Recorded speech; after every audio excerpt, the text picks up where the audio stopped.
In September of 1910, a 34-year-old American schoolteacher named Howard Clarence Baskerville walked into the center of a besieged Iranian city and did something that shocked even the most battle-hardened commanders of the Constitutional Revolution, men who had watched friends hanged from telegraph poles and who had long since stopped flinching at the sight of blood.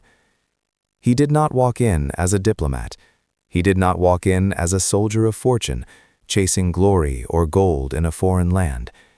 He walked in as a man who had made a decision so complete, so irreversible, that the people who loved him most tried physically to drag him back from it, and failed. What Baskerville did was not the act of a mercenary, not the impulse of a naive idealist playing at war. It was something far more unsettling. It was a conscious sacrifice, made in full daylight, by a man who had read the odds, understood them perfectly, and chosen to walk forward anyway. He had been offered safe passage. The American consulate had begged him to take it. His own students, teenagers who worshipped him, had knelt in the dirt of a Tabriz street and wept at his feet.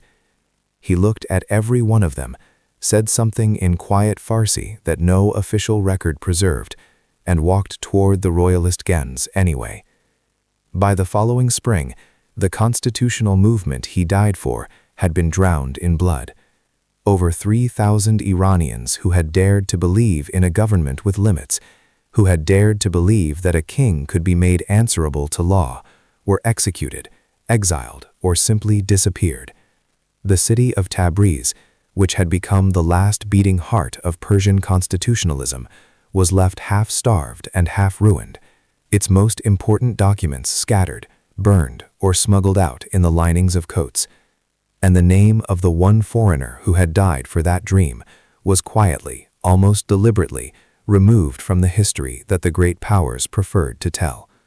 This is the story they buried, not because it was too violent, not because it was too complicated, but because a young American dying for Iranian democracy in 1910 raises questions about empire, loyalty, and moral courage that certain governments, even today, would rather you never thought to ask. Before we uncover the full, disturbing truth of what happened in Tabriz, subscribe to this channel, hit that notification bell, and drop your country or city in the comments right now. I want to see exactly how far this story travels, because the people who tried to erase it were counting on it staying buried. The autumn of 1908 in Persia was a season that smelled of charcoal smoke and fear. The city sat in the northwestern corner of the Iranian plateau, cradled by the volcanic shoulders of Mount Sahand to the south and the cold gray expanse of Lake Urmia to the west. A geographic isolation that had, for centuries, made Tabriz both a fortress and a wound. The winters here were brutal in a way that Europeans who had never experienced them struggled to believe. Temperatures that dropped so far below freezing that the mud in the streets turned to iron overnight. That the breath of a horse hung in the air for 3 full seconds before dissolving. That the thin walls of the poorer neighborhoods offered almost no insulation against a cold that felt, to the people who endured it, less like weather and more like punishment. The bazaars, which in summer swelled with the noise of copper beaters and carpet sellers and the argument of 1,000 negotiating voices, grew quiet in winter, not peaceful, but watchful. Tabriz in those years had the particular stillness of a city that had learned, across generations of invasion and siege and earthquake, to hold its breath. It was the second largest city in Persia, and in many ways the most restless.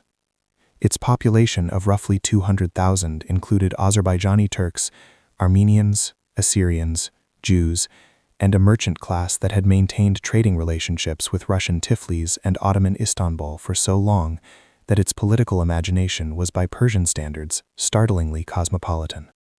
The men who ran the great carpet and tobacco houses of Tabriz had seen European newspapers. Their sons had sometimes studied in Beirut or Baku. When word came from Tehran in 1906 that the ailing Qajar Shah, Mozaffar ad-Din, had been pressured into granting Persia its first constitution, establishing a parliament, a modulus, with actual legislative power. Tabriz celebrated with a ferocity that surprised even those who had pushed hardest for it. The city had been waiting for this. It had been waiting, in some sense, for a century. The constitutional moment of 1906 was the product of a specific and volatile combination of forces that had been building across the entire 19th century. Persia in that era was not, in any meaningful sense, a sovereign nation. It existed in the crushing gap between two imperial appetites: Russia to the north, which had already seized the Caucasus provinces in the wars of 1813 and 1828, and Britain to the south, which controlled the Persian Gulf and regarded the entire country as a buffer zone protecting its Indian empire. The two powers had formalized this arrangement in 1907 with the Anglo-Russian Convention, the document of breathtaking cynicism that divided Persia into spheres of influence without asking a single Persian for their opinion. Russia got the north, including Tabriz. Britain got the south. The middle, a thin strip of territory politely described as the neutral zone, was left to the Persians, in the same spirit that one might leave a bone to a dog that is chained to a post. Within this arrangement, the Qajar dynasty survived by performing a careful and degrading balancing act, accepting foreign loans at ruinous interest rates to fund a court lifestyle that grew more extravagant as the country grew poorer, granting concessions to British and Russian companies for the exploitation of Persian tobacco, oil, fisheries, and roads, and suppressing with consistent brutality any domestic voice that questioned the arrangement. The Shah's prime ministers came and went. The mullahs negotiated their own accommodations with power. The merchants paid and paid and paid. And the peasants, who formed the vast, mostly illiterate foundation of Persian society, endured a grinding poverty that had no name in the language of the men who governed them, because those men had never been required to look at it directly. The Constitution of 1906 threatened all of this.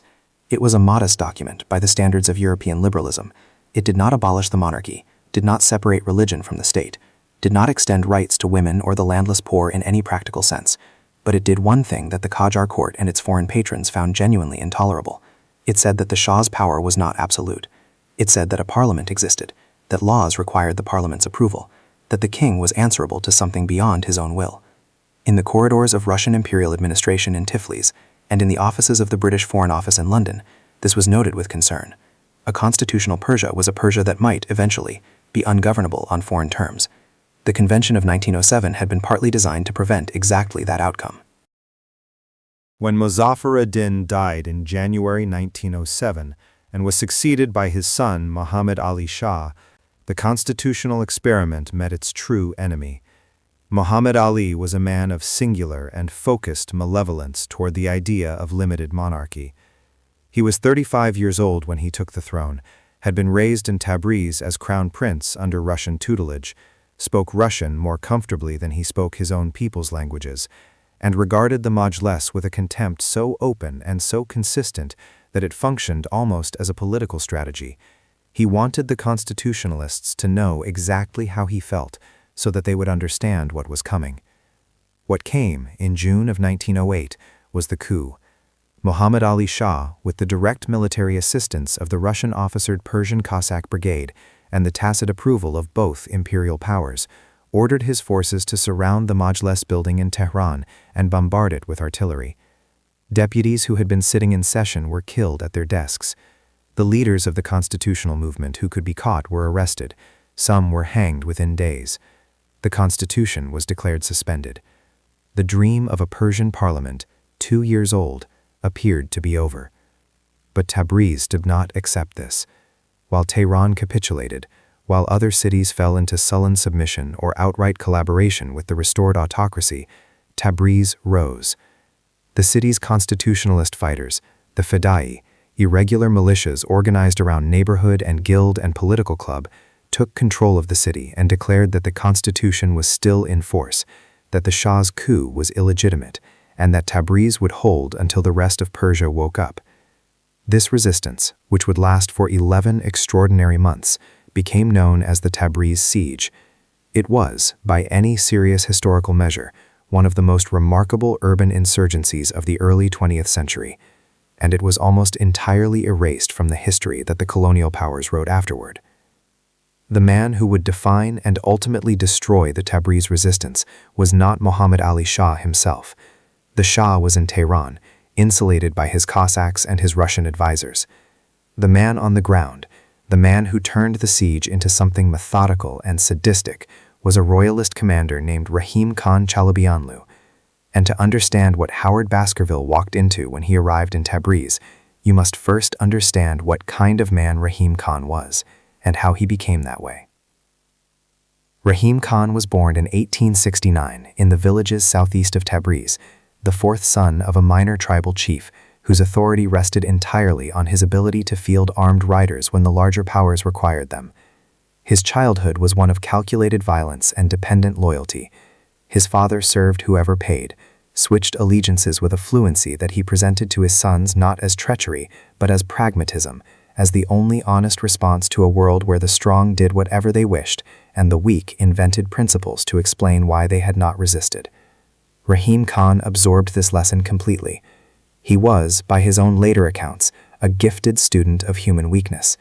He learned early that most men's courage was social, that it depended on witnesses, on the presence of other brave men nearby, and that if you isolated a man from his community, from his sense that others were watching and would remember, the courage evaporated like morning water on hot stone.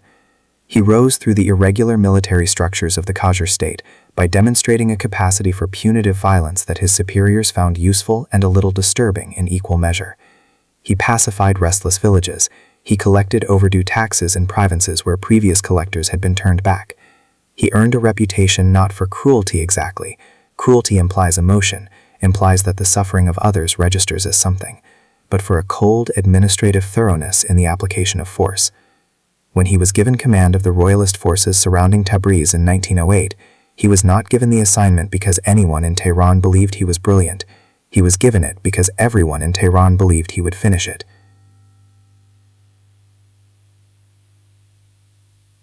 The event that completed Rahim Khan's transformation from brutal functionary into something genuinely monstrous occurred in the winter of 1907, a full year before the siege began.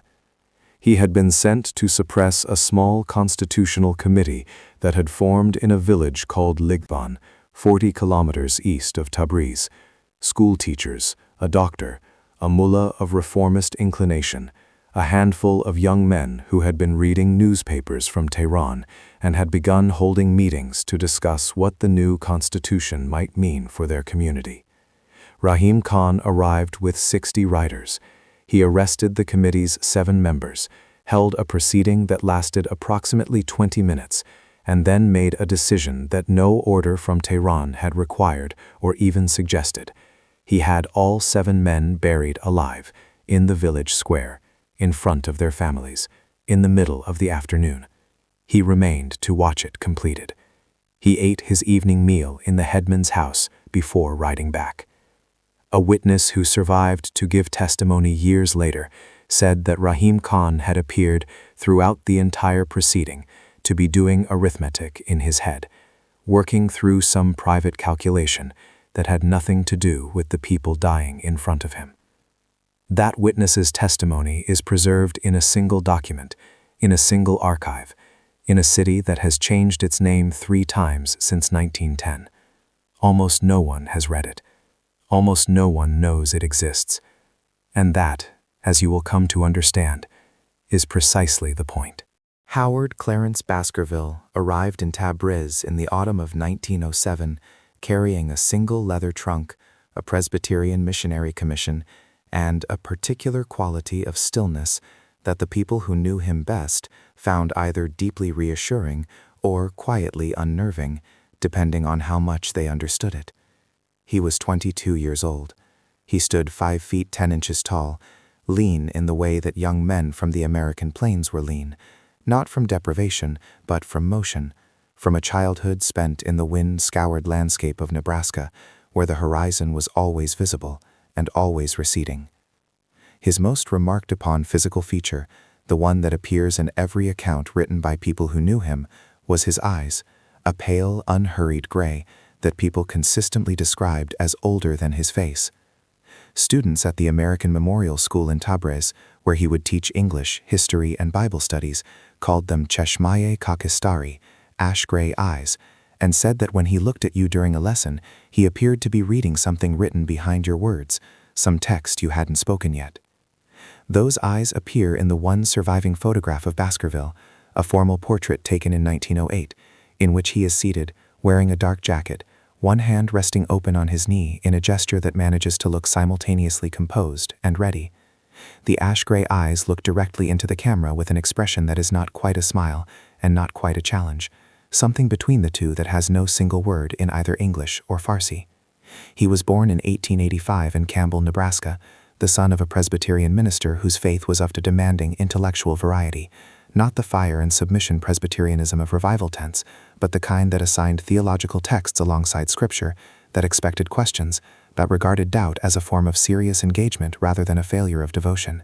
His father, Reverend Thomas Baskerville, was a man who kept a correspondence with seminary scholars in Edinburgh and believed with complete sincerity that the Christian mission was inseparable from the project of education, that to bring faith to the world without bringing literacy and critical thought alongside it was a form of condescension so profound it bordered on sin. Howard grew up in a household where dinner conversations included arguments about the compatibility of Darwinian theory with Reformed theology, where the newspaper was read aloud and debated, where a boy who accepted any claim without examining it was gently corrected not for the conclusion but for the method. This background produced in Howard Baskerville something that formal education later refined but did not create, an absolute inability to separate the question of what is true from the question of what should be done about it.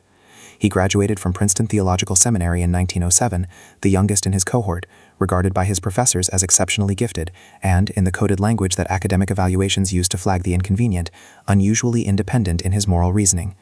What this meant in practice was that Baskerville had a habit of following arguments to their logical conclusions regardless of whether those conclusions were comfortable, regardless of whether the institutions around him endorsed them or even tolerated them. It was this habit, this refusal to stop the thought before it reached its destination, that would within 2 years bring him to the center of a besieged city with a rifle in his hands and a band of Iranian teenagers at his back. The wound that shaped him was not dramatic in the way that wounds in stories usually are. It did not come from a single cataclysmic event. It came instead from a long, quiet accumulation that resolved itself one afternoon in his second year at Princeton. He had become friendly with an Azerbaijani student named Mirza Fatali, one of only 3 non-Western students in the seminary that year, a man of extraordinary intelligence and a mordant humor that Baskerville found immediately magnetic.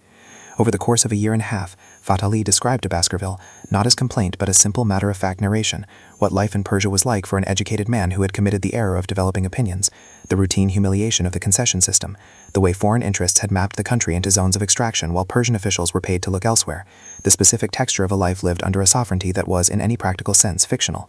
Baskerville listened, he asked questions, he went back to his room and read everything he could find. And then, one afternoon in the seminary library, he came across a copy of the Anglo-Russian Convention of 1907, the agreement that had divided Persia between 2 empires without Persian consent, and sat with it for a long time. When he put it down, something had rearranged itself in him that would never rearrange back. He applied for his missionary posting to Tabriz the following week. The secret that made Baskerville morally gray, the thing about him that complicated the simple story of the selfless martyr, was that his decision to join the constitutional fighters was not in its origins entirely pure. There was in him, alongside the genuine moral conviction, a hunger for consequence, for a life whose choices mattered in a way that the careful, credentialed existence being prepared for him in American Presbyterianism would not permit. He was 23 years old, and he was afraid, not of death, not of Tabriz, but of a particular kind of slow disappearance that he had watched happen to men who chose safety. The gradual erosion of the self by decades of reasonable compromises, each one defensible in isolation, all of them together amounting to a life that had never truly been tested. He wanted to be tested. He wanted to know what he was made of. He told himself this was secondary to the cause, and perhaps it was, but it was there. The ash-gray eyes in that photograph are not only the eyes of a man who has decided to die for something, they are also the eyes of a man who has decided, finally, to live. His name was Sattar Khan, and he was the most dangerous kind of revolutionary, one who had nothing left to lose and had already made his peace with that fact before the revolution began. He was born in 1868 in the Kara Mahal district of Tabriz, in a neighborhood so poor that the streets did not have names. They were identified by the families who lived in them, by the specific smells of their cooking fires, by the sound of the particular arguments that filtered through their thin mud brick walls at night. His father was a horse dealer of no distinction who died of cholera when Sattar was 11, leaving a family of 6 with no income, no property, and no patron. What Sattar Khan had instead was a physical presence so overwhelming that it functioned almost as a form of capital. He was broad across the shoulders in a way that suggested not gym-made strength, but the dense, structural power of a man built for actual work. and he moved with the unhurried deliberateness of someone who had never in his life felt the need to prove himself through speed.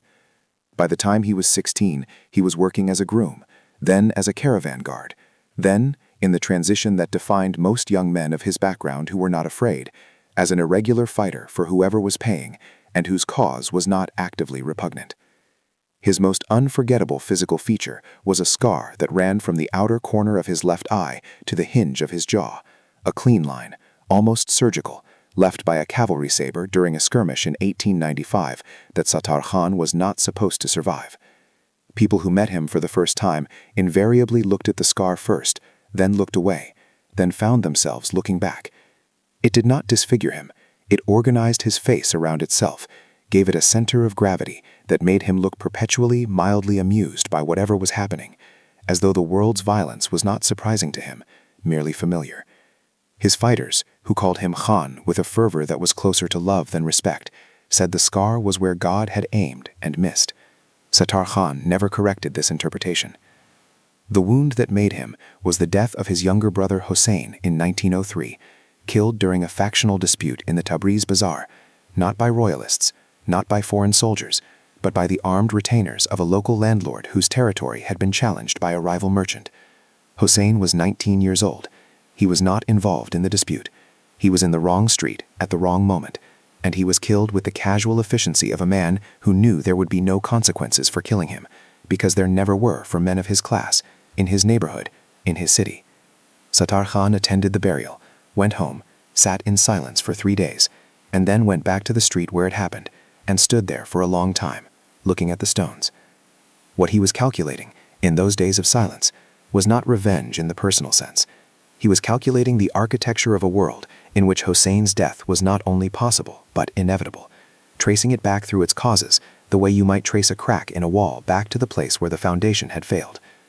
What he found at the end of that calculation was not a landlord, it was a system, and systems require different responses than individual men. He became a constitutionalist, not because he had read the theoretical arguments for parliamentary government. He was not, by his own cheerful admission, much of a reader, but because the Constitution represented the only available framework for the thing he had actually decided to fight for, which was the proposition that men like Hossein should not be killable without consequence. He organized the Fidai fighters in his district with a talent for military structure that surprised everyone who had dismissed him as a street tough. He drilled them. He established supply lines. He negotiated with the Armenian and Assyrian militia leaders who controlled other sectors of the city with a diplomatic patience that seemed entirely at odds with his reputation. By the time the royalist siege began in earnest in 1908, Sattar Khan had made himself into something that Tabriz had never quite had before, a military commander of the urban poor who was also a genuine political actor, a man whose decisions shaped events rather than merely responding to them. His secret, the moral grayness beneath the heroism, was that he had already killed men outside the context of the revolution, not as a soldier, as a man settling accounts in a world where the official mechanisms of justice had never been available to him. He did not speak of this. The people who knew about it did not speak of it either. But it was there, in the background of everything he did, a reminder that the line between revolutionary justice and personal violence was thinner than the songs they sang about him acknowledged. The scar caught the light differently at night, in the narrow streets of besieged Tabriz, when the torches were the only illumination. At those moments, the men who followed him sometimes wondered, not in fear, but in the particular wondering of people who have committed themselves to a man without full information, exactly what it was they were following. The moment Sattar Khan and Howard Baskerville understood that their goals aligned completely occurred in February of 1909 on the roof of the American Memorial School at 3 in the morning during a lull in the artillery exchange that had kept the city awake for 4 consecutive nights. Baskerville had climbed to the roof to observe the royalist positions through a spyglass. Sattar Khan had climbed to the roof for the same reason. They stood side by side for almost 10 minutes before either spoke. What Sattar Khan said first, in Azerbaijani Turkey that Baskerville followed imperfectly but sufficiently, was not about the war or the Constitution or the positions of the enemy guns. He said, "You understand that we are going to lose this, yes?" Baskerville was quiet for a moment. Then he said in careful Farsi, "Yes." Sattar Khan looked at him, at the ash-gray eyes that were exactly as steady in the dark as they were in the photograph, and nodded once, with an expression that the nearest fighter, who witnessed this exchange from the stairwell entrance, later described as the look of a man who has finally found the person he needed to speak to. "Good," Sattar Khan said. "Then we agree on what we are doing." What they were doing was not winning. What they were doing was making certain that what happened in Tabriz could never afterward be described as an absence of resistance. The American Memorial School in Tabriz was a two-story stone building on the eastern edge of the Christian quarter, constructed in 1881 by Presbyterian missionaries, who had believed, with the particular optimism of that era, that education was a form of salvation that transcended the boundaries of faith and nationality. By the winter of 1908, it had become something its founders had not imagined: a fortress. Its stone walls were thick enough to absorb rifle fire without crumbling. Its courtyard had been converted into a storage depot for the Fidai's dwindling ammunition supplies. Its classrooms, where Baskerville had spent 14 months teaching English composition and world history to the sons of Tabriz's merchant families, now doubled as medical wards, their desks pushed to the walls to make room for the wounded who arrived each night from the barricades. The smell of the building had changed completely. Where it had once smelled of chalk dust and lamp oil and the particular institutional cleanliness of a missionary school, it now smelled of gunpowder and carbolic acid, and the specific, unmistakable sweetness of infected wounds that had not received sufficient treatment. It was in this building, in the weeks following their rooftop encounter, that the alliance between Baskerville and Sattar Khan took its shape. Slowly, suspiciously, and then with a speed that surprised them both. The first real conversation happened not on the roof, but in the school's narrow basement storage room, 3 days after the rooftop exchange, summoned by a circumstance that neither man had planned. Baskerville had been using the basement to store the school's most valuable books, a collection of Persian manuscripts and Western texts that he had quietly moved there when the shelling began, driven by a librarian's instinct to preserve what could be preserved, even when everything else was burning. Sattar Khan arrived at the basement door at 2 in the afternoon, looking for a specific man, one of his lieutenants, a young Fidai fighter named Davood, who had been using the basement to sleep during his off hours. Davood was not there. Baskerville was, sitting on a crate, reading by lamplight with the concentrated stillness of a man who has learned to extract peace from whatever environment surrounds him. Sattar Khan stood in the doorway for a moment, taking in the scene: the American teacher, the books, the lamp, the extraordinary normalcy of it against the background of the siege. He said something in Azerbaijani that Baskerville did not catch. Baskerville looked up, waited. Sattar Khan switched to Farsi, slowly. "You are reading." It was not a question. "Yes," Baskerville said. "What?" Sattar Khan asked. Baskerville held up the book. It was a Persian translation of Montesquieu's Spirit of the Laws, one of the foundational texts of the constitutional movement, the book that had circulated in Tehran intellectual circles in the years before 1906, the book that had given the reformers a theoretical vocabulary for the thing they were trying to build. Sattar Khan looked at it for a long moment. His expression was unreadable. Then he stepped inside, sat down on a second crate without being invited, and said, "My brother died because no law protected him. That book says why that is wrong. I don't need to read it to know that." Baskerville put the book down. "No," he agreed. "You don't." They sat in silence for a moment that stretched beyond comfort into something more honest. Then Sattar Khan said, "Why are you still here? The Americans gave you a way out." The question was direct, almost aggressive, not hostile exactly, but testing, probing for the weakness that he expected to find in a foreigner who had chosen this. Baskerville met his eyes without hurry. "Because leaving would be a kind of lie," he said, "and I was raised to take lying seriously." Sattar Khan was quiet for a long time after that. When he left without the lieutenant he had come to find, but he came back the following day, and the day after that. Trust between men who have reason to doubt each other is built not through declarations, but through actions, through the accumulation of small evidences that accumulate, if enough of them are consistent, into something that resembles certainty. For Sattar Khan and Baskerville, this accumulation happened across 3 specific moments in the weeks of late February and early March 1909, each one more consequential than the last. The first moment was a test, though Baskerville did not know it was a test until much later. Sattar Khan sent a young fighter named Karim to Baskerville with a message, a note written in Farsi, in a handwriting that Baskerville recognized as deliberate and slightly disguised, describing a planned repositioning of Fidai forces on the city's northern barricade, including specific timing and troop numbers. Karim told Baskerville that Sattar Khan wanted his opinion on the plan. What Karim did not tell Baskerville, what Baskerville would learn only afterward, was that Sattar Khan had also had a man positioned near the American consulate for the following 24 hours, watching to see whether an American diplomatic communication left the building for the Royalist lines. It was a reasonable precaution. The consulate had been sending communications in both directions throughout the siege, as consulates in contested cities always do, maintaining lines to all parties as a matter of institutional survival that the diplomats dressed in the language of neutrality. If Baskerville had passed the information to the consulate, and if the consulate had passed it toward the Royalist camp, the test would have told Sattar Khan everything he needed to know. No such communication left the consulate. Baskerville went to the northern barricade himself the following morning, at the time specified in the note, and spent 4 hours helping to reinforce it with sandbags. Sattar Khan, who had positioned himself where he could observe without being seen, watched this and nodded to himself in the way that a man nods when a calculation confirms what he had already begun to suspect. The second moment was a revelation. In early March, during one of the basement conversations that had become a near-daily occurrence, Baskerville told Baskerville something that he had not told anyone in Tabriz, not the missionaries, not his students, not the consulate. He told him that he had written to the American embassy in Tehran 3 weeks earlier, not to request evacuation, but to formally document his intention to remain in Tabriz and to participate in the constitutional defense, and that the embassy had responded with a letter strongly advising him to reconsider, citing both his safety and the diplomatic complications his presence created. He had written back declining their advice. He had not mentioned this to any of the Americans in the consulate because he knew they would attempt to physically remove him if they understood the full extent of his commitment. He was, in the most precise legal sense, acting against the explicit guidance of his own government. He had been living with this knowledge alone for 3 weeks. When he finished telling this to Sattar Khan, the Iranian commander sat quietly for a moment and then said, in a voice from which all testing had disappeared, "You understand that when the Russians come, and they will come, they will not protect you." "I know," Baskerville said.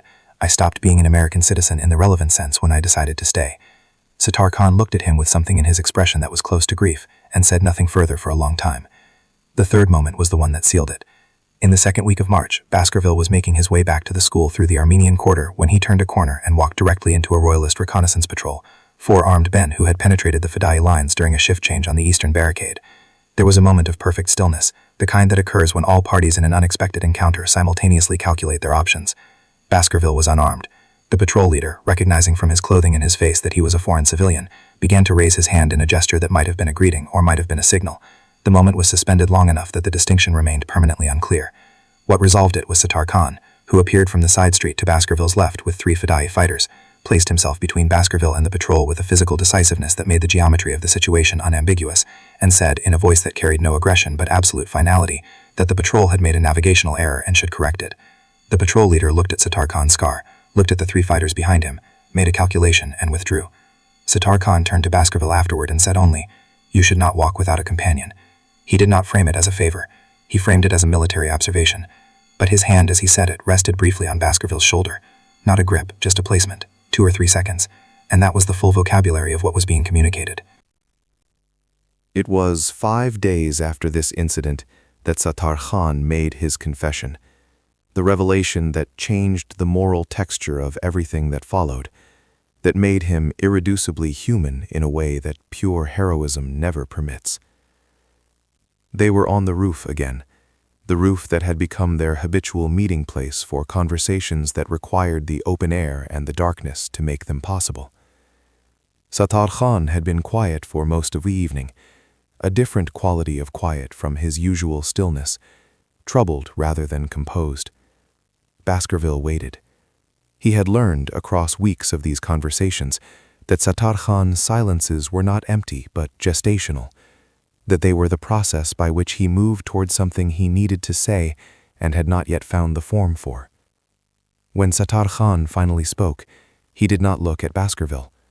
He looked at the dark skyline of the city, at the points of orange light where the fires were, at the stars above the distant bulk of Mount Sahand. He said, "I have to tell you what I did in 1903, after Hossein." He paused. "I told you a landlord's men killed him. That is true. What I did not tell you is what happened to the landlord." Another pause, longer. His name was Amir Nasir Karabagli. He had 4 retainers who carried weapons openly in the bazaar because he paid the neighborhood constable to look away. The one who killed Hossein was a man named Farhad. I know this because 3 people saw it and told me. He stopped. Baskerville waited. I found Farhad 3 months later in a caravanserai outside the city, Sattar Khan continued. I killed him there. That was a thing a man does for his brother. I have no regret for that. Another long silence. But Amir Nasir, I went to his house. I told him what I was. I told him I knew what had happened. I gave him an accounting, every fact, and I watched his face while I gave it to him. And then I told him that if I ever found evidence that another man had been killed by his people without consequence, any man, in any neighborhood, for any reason, I would come back. He stopped again, and something shifted in his voice. Not remorse, but honesty, which is sometimes heavier. I went back twice more, not because of evidence, because I wanted him to be afraid. For years, I wanted his mornings to be different from everyone else's mornings. I wanted him to hear something in the sound of a knock at the gate that other men don't hear. He finally looked at Baskerville. I tell you this because you should know what kind of man you are standing with. You should make that decision with full knowledge. Baskerville was silent for a moment. Then he said, carefully, the men I was trained to admire, the men whose decisions shaped the world I was born into, made other men afraid for entire generations, and called it civilization. Sattar Khan looked at him for a long time. That is not absolution, he said. No, Baskerville agreed. It isn't, but it is context. And you gave me the same. They stood in silence after that, but it was a different silence than before, cleaned of pretense, of the performance of moral simplicity that both men had in their different ways been maintaining.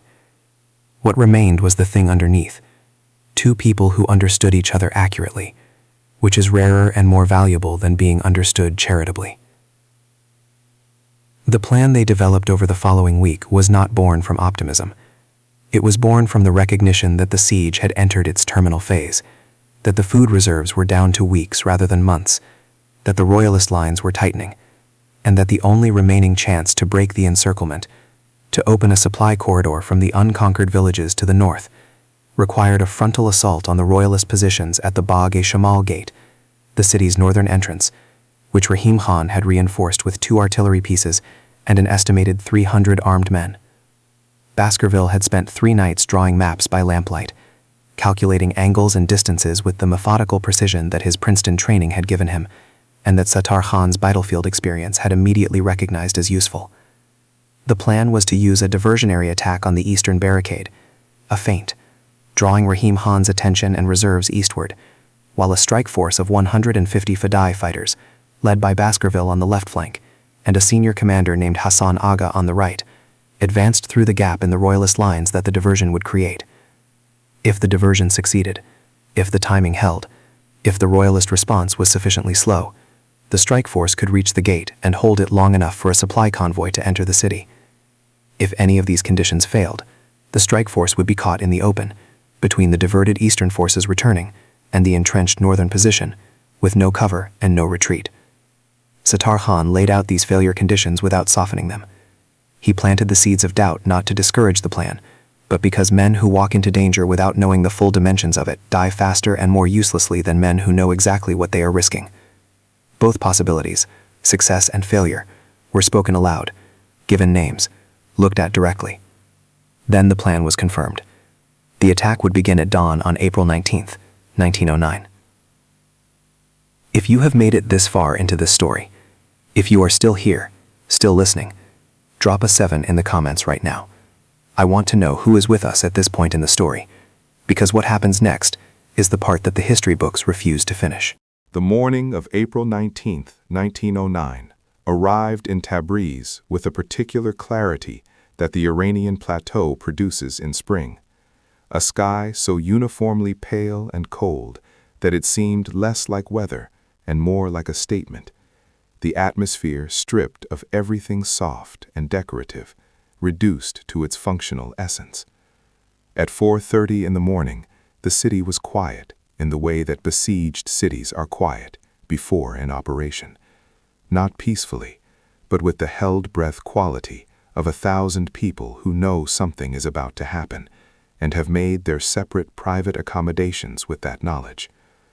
The Fedai fighters assembling in the courtyards and narrow streets behind the northern barricade moved without torches, by memory and by the faint gray light that preceded the actual dawn by about 40 minutes. Baskerville moved among them, checking positions, speaking quietly in his careful Farsi to the men he had drilled over the preceding days. He was wearing a Fedai fighter's coat, a long, dark wool garment that smelled of its previous owner, a man named Yusuf, who had been killed at the eastern barricade 6 days earlier, and whose family had given the coat to the cause without being asked. The coat was slightly too short in the sleeves. Several of the fighters noticed this detail and did not mention it. Some of them would remember it for the rest of their lives. The diversionary attack on the eastern barricade began at precisely 5 o'clock, exactly as planned, and for the first 20 minutes, it worked with a completeness that briefly made the impossible seem straightforward. The royalist eastern positions responded with the full urgency that Sattar Khan had predicted, runners visible in the gray light carrying orders northward, the sound of Rahim Khan's reserve forces moving east along the outer lines, the artillery piece at the northeastern corner swinging its barrel away from the city and toward the diversion. Baskerville, watching from the assembly point behind the northern gate, counted the movements through his spyglass and felt something he later described in a letter that was never sent, that was found folded inside the cover of his Montesquieu after his death, as a terrible, clarifying joy. Everything was in motion. The gap in the northern line was opening exactly as the maps had predicted. He gave the signal. 150 men began to move. The false confidence lasted 11 minutes. It ended with a sound, a single rifle shot from a position that should, according to every calculation, have been empty. The shot missed Baskerville by approximately 4 feet, striking the frozen ground ahead of him and throwing up a spray of dirt that he felt against his face. He stopped. The men around him stopped. In the silence that followed, the tactical situation rearranged itself with the brutal speed of military reality correcting a civilian's map. The royalist position at the Bagh-e-Shamal gate had not been fully drawn away by the diversion. Rahim Khan had left a contingent, perhaps 50 men, in concealed positions along the northern approach, dug into the drainage ditches that Baskerville's maps had marked as empty. They were not empty. Someone had talked, or someone had read the terrain better than Baskerville's calculations had accounted for. Either possibility led to the same immediate fact. The strike force was in the open. The concealed positions were now firing, and the element of surprise, the single irreplaceable ingredient of the plan, was gone. Baskerville did not retreat. This was the decision that everyone who examined it afterward, the historians, the military analysts, the missionaries who wrote their anguished accounts, struggled most to explain. The rational choice, the choice that would have preserved the strike force for future action, was to pull back to the cover of the city walls and abort the assault. He did not make that choice. He made instead the choice that cost him his life and ensured his immortality, which is the terrible arithmetic at the center of every story about people who die for ideas. He turned to the men nearest him, a cluster of perhaps 20 fighters who had stopped when the first shot landed, and said in Azerbaijani that was imperfect but sufficient, "If we go back now, we go back to starving. Forward is the only direction that means anything." He stood up from the crouch he had dropped into at the shot, to his full height, in the open ground, and began to walk toward the gate. What the strike force discovered when they penetrated far enough into the royalist outer positions to examine them was something that recalibrated the stakes of the entire siege in a single moment of horrified recognition. In the second trench line, in a dugout that had been constructed with a thoroughness that exceeded simple military necessity, Baskerville's fighters found a series of wooden crates bearing Russian imperial markings. Not ammunition crates, not supply crates, document crates, and inside them, wrapped in oilcloth with a care that indicated their importance to whoever had stored them, were papers that should not have existed in a royalist military position in any version of this story that the great powers intended to tell. They were correspondence. Specifically, they were letters, some in Russian, some in French, some in Farsi, between senior officials of the Russian imperial administration in Tiflis and Muhammad Ali Shah's court in Tehran, and what they documented, in the precise bureaucratic language of imperial coordination, was the following.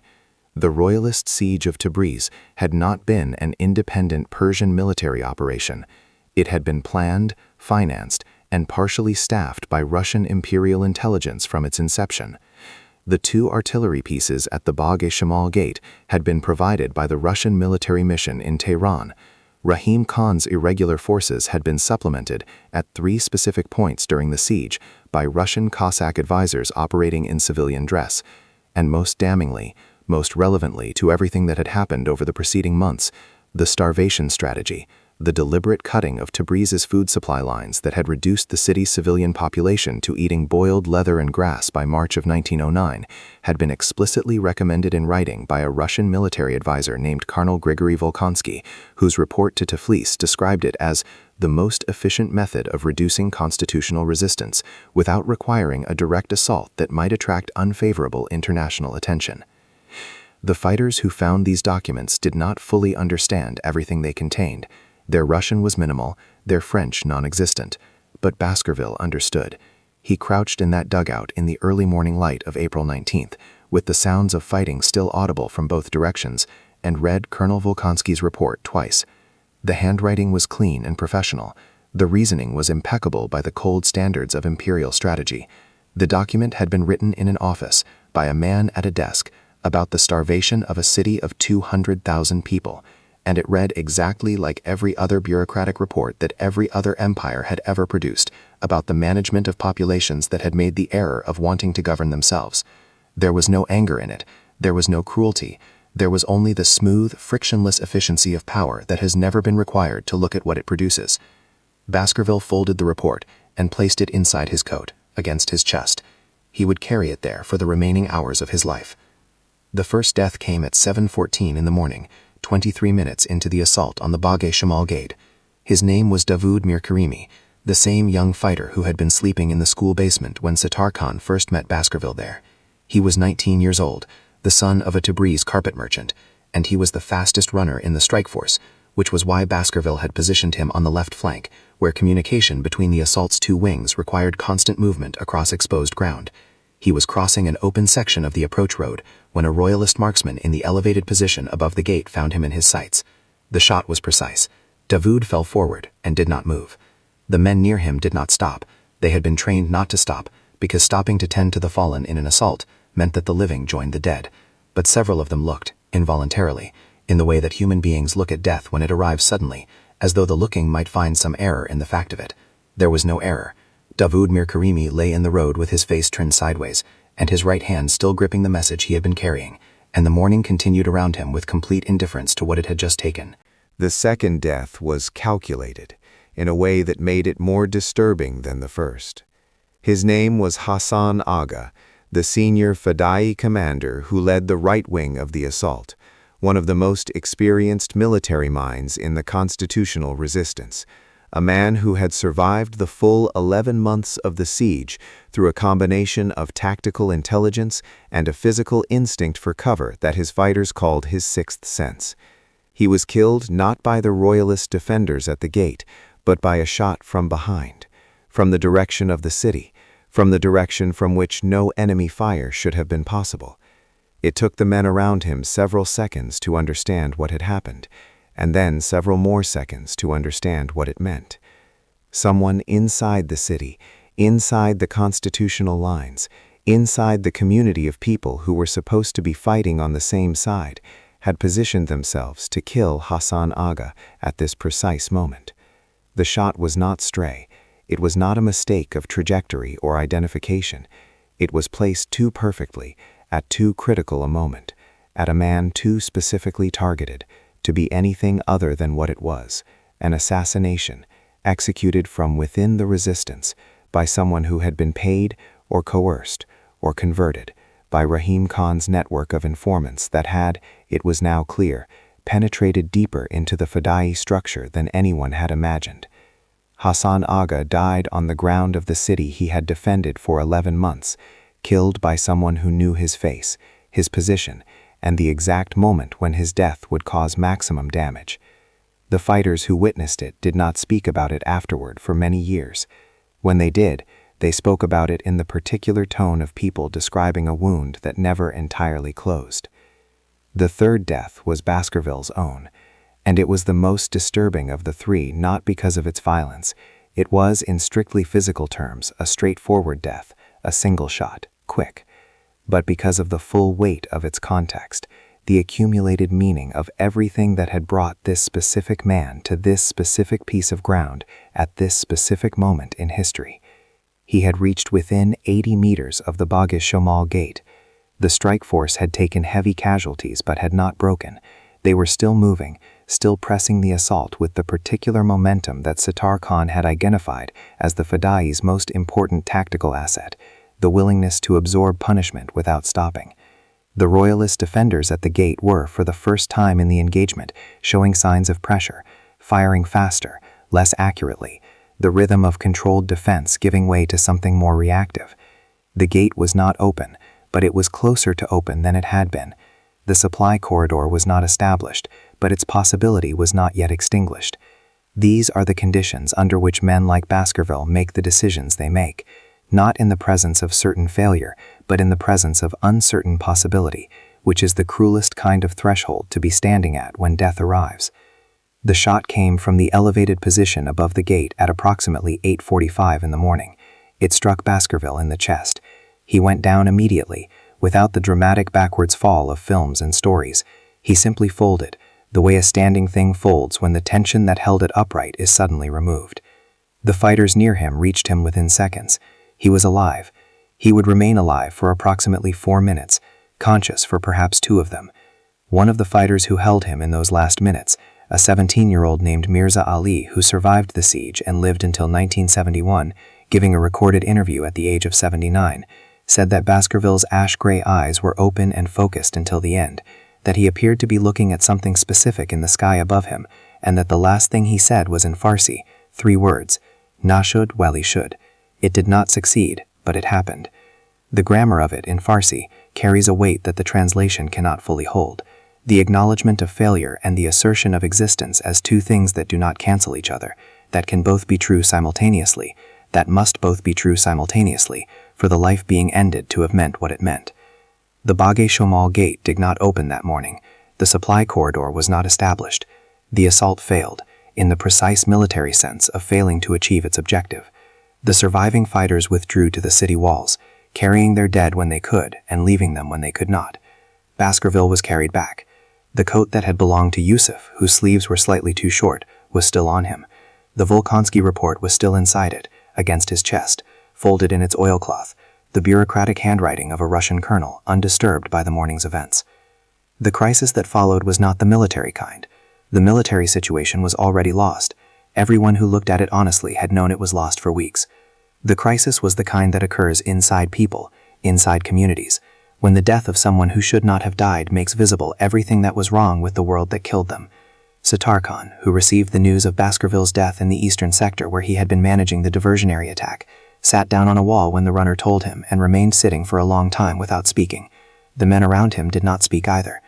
After perhaps 10 minutes, Sattar Khan stood, asked for the precise location of the shot that had killed Hassan Aga, the direction, the angle, the building, and began to walk toward it. His fighters followed. What happened in that building over the following 2 hours was not recorded in any official document. The man found inside it, a Fidai fighter named Bahram, who had been with the resistance since the first month of the siege, who had a wife and 2 young children in the Kara Mahal district, who had been passing information to Rahim Khan for reasons that were never fully established, and perhaps no longer mattered, was not seen again after that afternoon. The building was found empty when others entered it the following day. The wall nearest the street had a dark stain on it at approximately chest height that the spring rain 3 days later did not entirely remove. Sattar Khan returned to the school that evening. He went to Baskerville's room, which no one had yet entered. He stood in the doorway looking at the room for a long time. The desk, the lamp, the books, the letter that had been started and never finished, the one window that looked out onto the courtyard where the ammunition was stored. Then he took the Volkonsky report from inside the coat that someone had folded and placed on the desk, read it in the failing light of the window, and put it back. He would carry it himself from that point forward, carry it through the collapse of the resistance, through the Russian occupation of Tabriz that came 8 weeks later, through his own wounding and exile and the long bitter remainder of a life that outlasted the revolution it had been built around. The document traveled with him in the same oilcloth, against the same chest, as though the carrying of it was a form of testimony, a refusal to let the fact of what it contains be absorbed back into the silence from which. What follows is reconstructed from 3 sources. A partial confession given by Rahim Khan Chalabyanlu during his 1912 tribal arbitration hearing in Ardabil, fragmentary diary entries recovered from his estate after his death, and the testimony of his personal secretary, a man named Mirza Sadek Urmawi, who survived him by 30 years and spoke once, at length, to a French journalist named Beaumont in 1941 about what he had witnessed. The words below are not a transcript. They are, as closely as the historical record permits, the truth of what Rahim Khan believed about what he had done. I want you to understand something before you decide what I am. I want you to understand it not because I require your understanding. I have never required that from anyone, and I am too old now to develop the habit, but because the alternative is that you leave here with a story that is too simple to be useful to you. Simple stories are for people who want comfort. You did not come here for comfort. What you call the siege of Tabriz, I call the administration of a consequence. That is not a euphemism. I am not softening anything. I am describing, with precision, what I actually did and what I actually understood myself to be doing. The constitutionalists, the Fedai, the reformers, the men with their newspapers and their Montesquieu and their borrowed European theories about parliaments and rights, they made a decision. They decided that the existing order was unacceptable and should be replaced. That is a decision with consequences. I was the consequence. This is not a complicated moral situation. It becomes complicated only when people decide that the side they prefer should be exempt from the logic that governs everyone else. I was not a cruel man. I want to be precise about this because people who have heard my name attached to certain events assume cruelty, and cruelty is the wrong category entirely. Cruelty requires feeling. Cruelty is what happens when a man enjoys the suffering he causes, when the suffering is, in some sense, the point. I never enjoyed it. I found it tedious, if I am honest with you. The siege was tedious. 11 months of the same perimeter, the same supply calculations, the same assessment of the same stubborn city that refused to understand its own situation. The starvation strategy was not sadism, it was mathematics. A city of 200,000 people requires a specific quantity of food per day to remain functional. Reduce that quantity below the threshold of function, and the city's ability to resist decreases at a calculable rate. Colonel Volkonsky's report. Yes, I know about the documents they found. I know Baskerville carried one of them. Was simply a mathematical argument written in the language of military administration. I found it persuasive because it was correct, not because it pleased me. The buried men at Ligvan. I know that is what you are thinking about. The 7 members of the Constitutional Committee in 1907.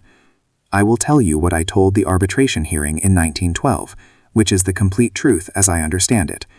I made a calculation about deterrence. 7 men buried alive in a village square is witnessed by perhaps 300 people.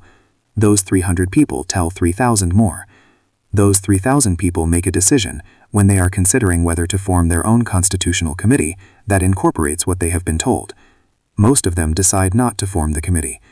I have no way to count the committees that were never formed, the meetings that never happened, the documents that were never written because of what 300 people saw in Ligvan that afternoon. You cannot see the thing that doesn't happen. You can only see the 7 men. So you call it cruelty, and you attach my name to it, and you use it to organize your understanding of what I was. But the 7 men I can show you are only the visible fraction of a much larger calculation, whose other numbers you will never see, and therefore cannot weigh. The American, Baskerville. I want to tell you something about him that no one else will tell you, because no one else was in the position to know it. I had him watched from the 3rd week after he arrived in Tabriz.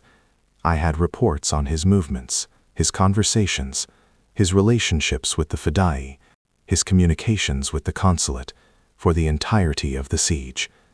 I read every report. I knew, with a specificity that would have surprised him, what he was doing and why. I knew about the letter to the Tehran embassy that he thought was private. I knew about the Montesquieu in the basement and what it signified. I knew about the rooftop conversations with Sattar Khan. I knew what kind of man he was, with a thoroughness that his own friends in the city probably did not match. And here is what I want to tell you. I gave orders on 2 separate occasions that he was not to be harmed. Not out of respect for American diplomatic sensitivities. I had, by that point, received sufficient private assurances from both Russian and British sources that his death would not create serious international complications, because both powers were quietly comfortable with a constitutional Tabriz that ran out of food and an American teacher who had made himself too inconvenient to protect. I gave those orders because I found him. I find this difficult to articulate precisely, and I am not a man given to imprecision. I found him interesting, in the way that you find a mathematical proof interesting when it is wrong but beautifully constructed. He had reasoned himself, with complete logical consistency, from a set of premises that I considered false to a conclusion that I considered fatal. The premises were that justice is more important than order, that a man's obligations to an idea can exceed his obligations to his own survival, that dying for someone else's country is a coherent act rather than a category error. I do not share these premises. I have never shared them. But the reasoning from those premises to the action he took was within its own framework, impeccable. I respected the geometry of it, even while finding the foundation absurd. On the morning of April 19th, when my marksman's report reached me at the eastern position, I was informed that Baskerville had been killed at the northern gate. I was informed also of the precise circumstances, that he had been in the open, standing, walking forward, in clear sight of a fixed position, at a range that made the outcome not a matter of skill, but of simple physics. I did not feel satisfaction. I felt something closer to the emotion you feel when a proof you have been working through reaches its conclusion, a sense of completion that is entirely separate from happiness. I put the report aside. I went back to the management of the Eastern Diversion. There was still work to do. What I could not manage, what no calculation I had available to me was able to account for or resolve, was this. The man I had read about in my agent's reports for 11 months, the man I had watched from a distance with something that I am honest enough to call a form of attention that exceeded professional requirement, was more alive in his dying than most men are in their entire existence. And I, who had survived everything, who had made all the correct calculations, who had administered all the necessary consequences, I was standing in the morning light of a city I had just finished destroying, holding a report that confirmed the death of a 34-year-old American schoolteacher, and I was aware with a clarity I have never been able to subsequently obscure that the world would remember his name and forget mine. Not because he won, he did not win, but because he had chosen, against all rational self-interest, to be present, fully, irreversibly, consequentially present, in a story that was not his, in a country that was not his, for an idea that most of his own countrymen would have called impractical, and his own government had explicitly advised him to abandon. And I, who had spent my entire life being efficiently, professionally, mathematically present in the service of power that paid me, I understood in that moment that efficiency is not the same as meaning, and that I had spent my life confusing the two. I have not spoken of this to anyone before today. I do not expect it to change your assessment of what I did. It does not change mine. The Russian forces entered Tabriz on April 29, 1909, 10 days after Baskerville's death, 8 days after the constitutional resistance formally collapsed. They came not as conquerors in the imperial sense that required flags and proclamations and the public theater of subjugation, but as what the official communications described as a stabilizing force, a phrase whose function was to make the thing it name invisible by giving it a name that meant its opposite. There were approximately 1,500 Russian Cossack soldiers in the initial column. They moved through the city with the practiced efficiency of men who had done this before in other places, and who had been assured, by the same private communications that had assured them about Baskerville, that the international community would observe the entry with concern and do nothing further. Sattar Khan had not fled. This was not bravery in the theatrical sense. It was not the defiance of a man making a final stand for the cameras of history. It was something more functional. He had people to move. In the 72 hours between the collapse of the constitutional resistance and the Russian entry, he organized the evacuation of every Fidai fighter who could be identified by the Royalists, every family whose connection to the resistance was documented, every person who had reason to believe that the new order would hold them to account for the 11 months they had spent refusing it. He moved them through routes he had been quietly preparing for weeks, through the Armenian quarter, through the network of underground water channels that ran beneath the old city, through the mountain passes to the north that the Russian column had not yet reached. He did this without sleep. He did this with a bullet wound in his left shoulder that he had received during the final days of fighting, and that he had not told anyone about, because telling anyone would have redirected their attention from the work to him, and the work was more important than him. When the Russian column reached the central bazaar, Sattar Khan was not there. He had left the city 3 hours earlier, on a horse that belonged to an Armenian merchant who had pressed it on him without being asked, and refused payment with a firmness that brooked no argument. He had the Volkonsky report in his coat. He had a small folded paper on which someone, the fighters would debate for years about who, had written in a careful hand the 3 Farsi words that Baskerville had spoken at his death. He rode north into the mountains without looking back. The accounts that say he looked back are sentimental additions to the story, the kind of detail that gets attached to departures that have become symbolic. He did not look back. He had already absorbed everything the city had to teach him. Looking back was for people who had not yet finished learning from a place. Rahim Khan's reckoning did not come from Sattar Khan's hand. This is the part of the story that makes it morally complicated, that refuses the satisfaction of clean, symmetrical justice. It came instead from the mechanism that eventually devours all men who make themselves useful to power without making themselves indispensable to it. He was discarded. When the Russian forces consolidated their position in Tabriz and the royalist restoration was complete, Rahim Khan submitted his accounting, his record of service, his documentation of the siege's management, his expectation of the rewards and the formal recognition that had been implicitly promised.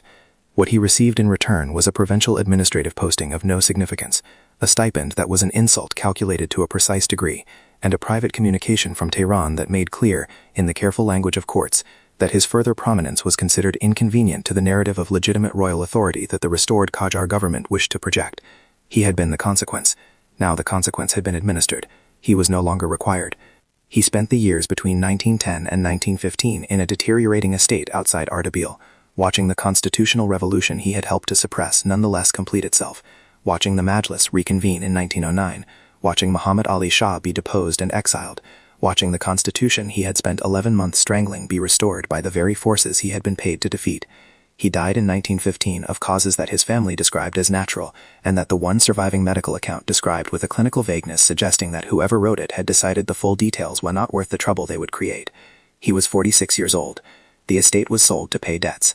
The documents he had kept, his correspondence with the Russian mission, his records of the Tabriz operation, his personal diary, were purchased at the estate sale by a dealer in Ardabil, and subsequently vanished from the historical record with the thoroughness that valuable and dangerous things vanish when the people who would be implicated by their contents are still alive and still powerful.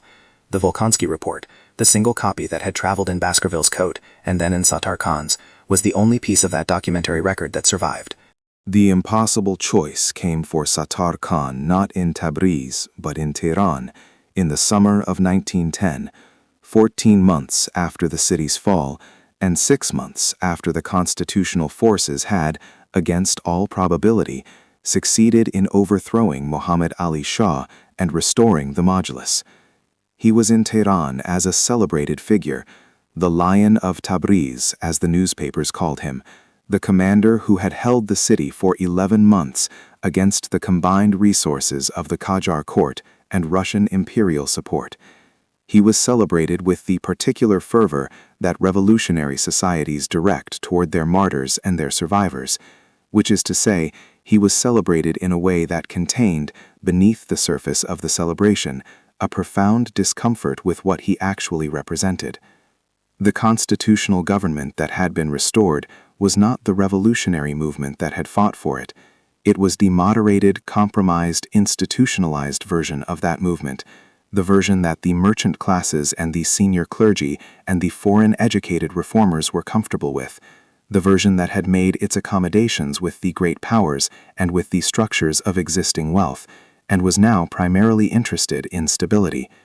Sattar Khan, who had spent 11 months fighting for a constitution and not for stability, who had built his resistance around the proposition that men like Hossein should not be killable without consequence, found himself in a Tehran that was technically constitutional and practically indistinguishable for the people of the Karamahal district from what had come before. The choice arrived in the form of a request. A senior figure of the new constitutional government, a man whose name is recorded in the parliamentary documents of the period, but whom history has treated with the generosity it reserves for those who make successful political transitions, came to Sattar Khan privately and asked him to disarm his remaining Fedali fighters, to formally dissolve the militia structures he had maintained since Tabriz, and to accept an honorary military title that would remove him from any actual command. The request was framed as the necessary next step in the consolidation of constitutional order. The subtext was clear to anyone who had spent 11 months learning to read the difference between what powerful men said and what they meant. Sattar Khan's fighters, still armed, still organized, still loyal to a commander who had not yet decided what the revolution was supposed to achieve now that the revolution had technically succeeded, were a problem for the kind of constitutional government that the merchant classes and the foreign interests could work with. He could refuse. Refusing meant continued armed resistance within a nominally constitutional state. It meant becoming, in the language that would be used to describe him, a destabilizing element, a warlord, a man who could not make the transition from revolutionary to citizen. It meant that the government he had bled for would be required to move against him, and that the moving against him would be covered by the great powers, whose position in Persia remained fundamentally unchanged, as evidence that constitutional government in Persia was not yet mature enough to manage its own internal order. He would hand his enemies a narrative. He would become the argument against himself. He could accept. Accepting meant the disarmament of men who had no other protection in a city and a country where the informal violence that killed Hossein in 1903 had not been abolished by the Constitution, only driven slightly further underground. It meant trusting that the paper rights of a parliamentary system would protect people who had never previously been protected by any system at all. It meant choosing institutional faith over direct protection, which was the choice that his entire life had taught him to regard as a luxury available only to those who had never needed protection urgently. Sattar Khan sat with this choice for 3 days. On the 4th day he sent his answer. He would negotiate the disarmament, conditionally, with specific written guarantees about the treatment of his fighters and their families. The government accepted the framework, and then, in the implementation, honored approximately half of the conditions he had specified.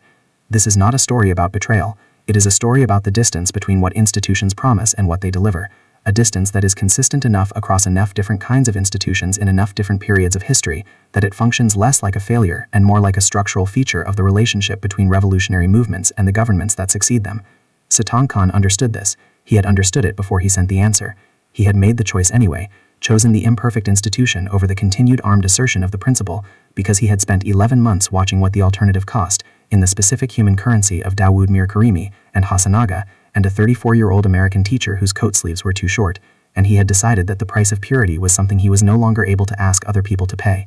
It was the most honest and the most heartbreaking decision of his life. It was also the right one.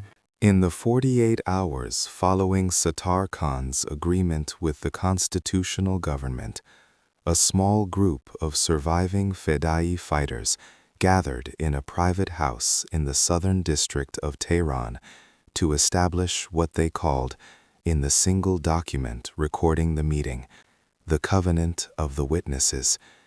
They swore, collectively, to preserve the full account of what had happened in Tabriz, not the official account, not the account that the constitutional government and the great powers would subsequently construct, but the account that included the Volkansky report, the assassination of Hassan Aga, the identity of Bahram, the private intelligence operation that had sustained the siege, and the full 3 minutes of Howard Baskerville's dying. They divided the documentary record between them, each person carrying a portion, so that no single seizure or death could eliminate it entirely.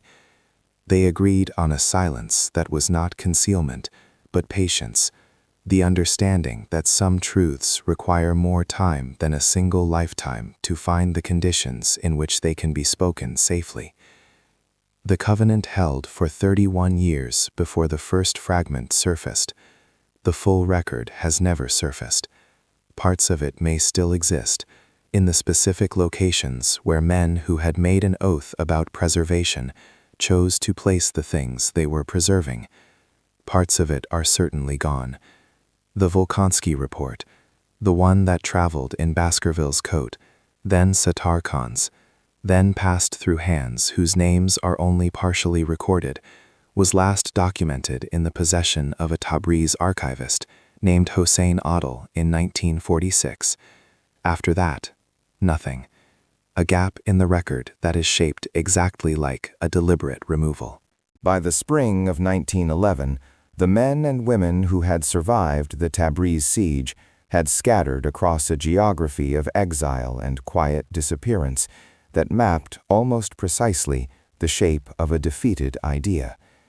The constitutional government in Tehran continued to function, holding sessions, passing legislation, debating procedure, while the great powers continued to manage Persia's actual resources with the same institutional thoroughness they had applied before the revolution, adjusting their methods slightly to accommodate the new vocabulary of constitutional sovereignty, without adjusting their outcomes in any way that a farmer in Azerbaijan or a weaver in Isfahan would have been able to detect.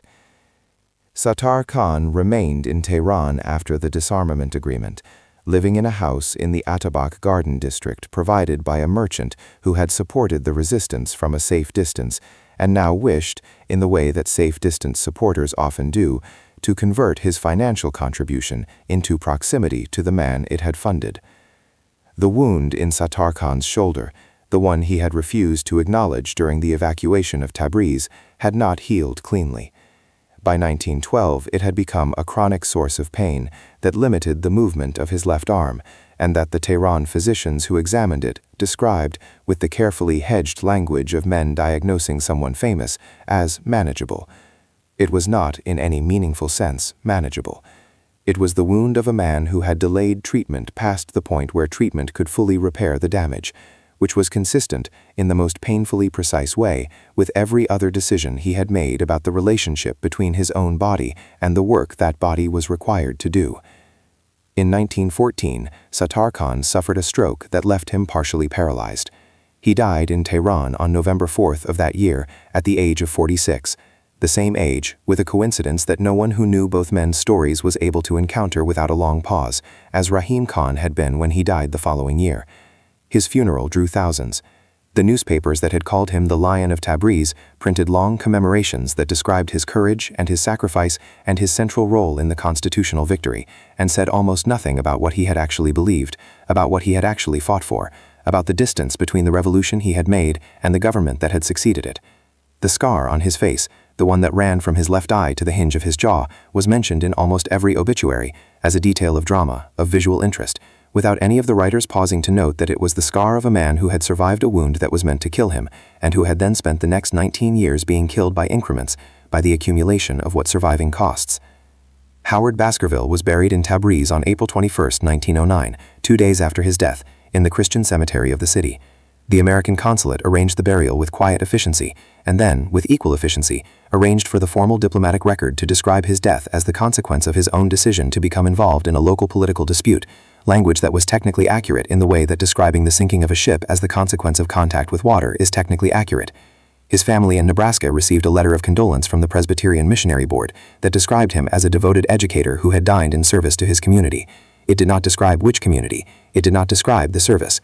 His father, Reverend Thomas Baskerville, who had raised a son to follow arguments to their logical conclusions regardless of whether the institutions around him were comfortable with those conclusions, read the letter twice and then placed it in his desk drawer, and did not speak publicly about his son's death for the remaining 11 years of his own life. What he said privately, in a letter to a seminary colleague in 1917, was this: "Howard did not die confused. He died knowing exactly what he was doing and why. I have found in the years since that this is a rarer thing than the people who write about sacrifice tend to acknowledge." By 1915, the American Memorial School in Tabriz had reopened under new administration, its courtyard cleared of the ammunition crates, its classrooms returned to their original function. A new teacher occupied the room that had been Baskerville's. The desk was the same desk. The window looked onto the same courtyard. The new teacher, by all accounts, was competent and kind and entirely unremarkable, which is not a criticism. Unremarkable is what institutions require to continue, and continuation is its own form of resistance against the forces that would prefer silence. The sealed records of the Anglo-Russian Convention's implementation in Persia, specifically the communications between the Russian imperial mission in Tiflis and the Qajar court during the period 1908 to 1911, were transferred to the Soviet state archives following the Russian Revolution of 1917, and have been subject to a classification status that has shifted across the intervening century between partially accessible and entirely closed, with a rhythm that correlates, with a consistency too regular to be coincidental, to periods of heightened diplomatic sensitivity between Russia and Iran. Scholars who have applied for access to the relevant files in the post-Soviet period have received responses that range from polite redirection to formal denial, with occasional partial releases that contain enough to confirm that the files exist, and enough redaction to confirm that their full contents remain protected. The Volkonsky Report, Colonel Grigory Volkonsky's written recommendation of the starvation strategy for Tabriz, the document that Baskerville read in the royalist dugout and carried against his chest until his death, is not listed in any publicly accessible inventory of either the Russian state archives or the Iranian National Archive. This is not in itself conclusive. Documents are lost. Archives are incomplete. The absence of a listing is not the same as the absence of a document, but the specific absence of this specific document, given its known provenance and the documented chain of possession that carried it from the dugout to Baskerville, to Sattarkhan, to the archivist Hossein Adl in 1946, has the texture of a deliberate removal rather than an accidental loss. Deliberate removals require deliberate removers. The identity of whoever removed it, whether in the Soviet period, the Pahlavi period, or later, is unknown. The motivation for removing it requires no speculation. A document providing written evidence of direct Russian imperial military involvement in the starvation of an Iranian civilian population during the Constitutional Revolution is, in any period of Russian-Iranian diplomatic relations, a document whose existence is more convenient to both parties in its absence. There is one further detail that cannot be explained by any of the available evidence, and that has sat, unresolved, at the edge of the historical record since it was first noted by an Iranian historian named Dr. Fatemeh Karimi in a 1987 academic paper that received almost no international attention.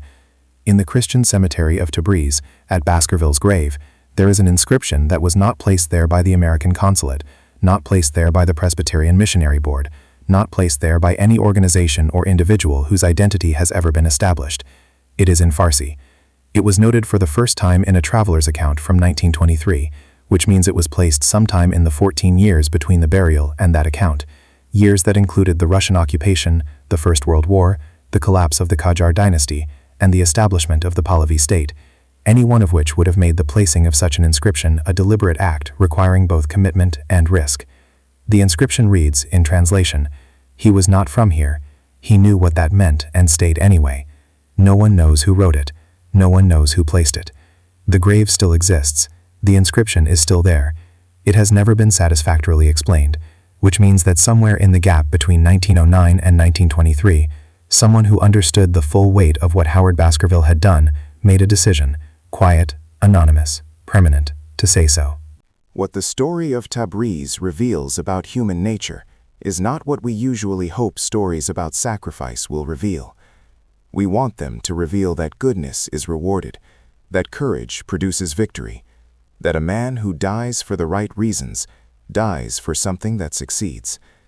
Baskerville did not die for something that succeeded, not in the immediate sense, not in the military sense, not in the sense that the supply corridor opened, or the siege broke, or the constitutional resistance survived the spring of 1909 intact.